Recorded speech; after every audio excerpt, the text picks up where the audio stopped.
Где наши ручки? Ручки будут плавать у нас. Поплыли, поплыли, поплыли, поплыли. Перед аквагимнастикой отработка упражнений на суше. Данилу 3 месяца. Для этого возраста перед заплывом нужно сделать массаж рук, ног и спины. Таким образом мы готовим малыша к плаванию. 3 месяца ребенок уже хорошо держит голову, поэтому шагать мы будем, уже удерживая ребенка под мышки.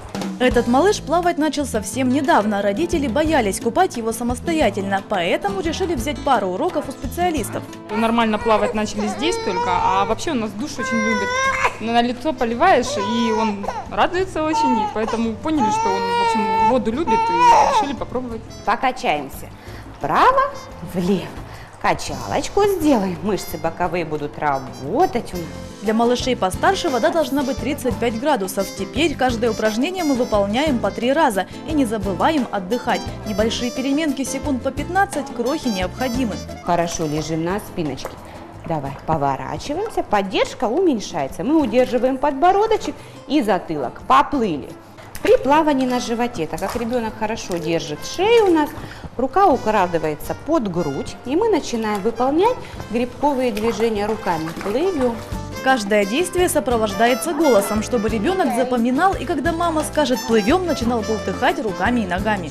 Обязательно выполняем всплеск воды, чтобы, когда ребенок слышал всплеск, он пытался движение руками повторить. Вот так. Молодец. Первый всегда у нас полив. Мы ребенку даем возможность вспомнить, что такое нырять. Ныряем. Оп. Ныряем.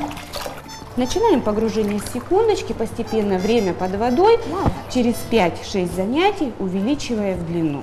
Когда ребенок привыкнет к команде ныряем, как правило, это происходит к 4 месяцам при регулярных тренировках, мы полив, то есть дополнительный раздражитель, можем убирать и начинать уже просто под команду ныряем ребенка погружать.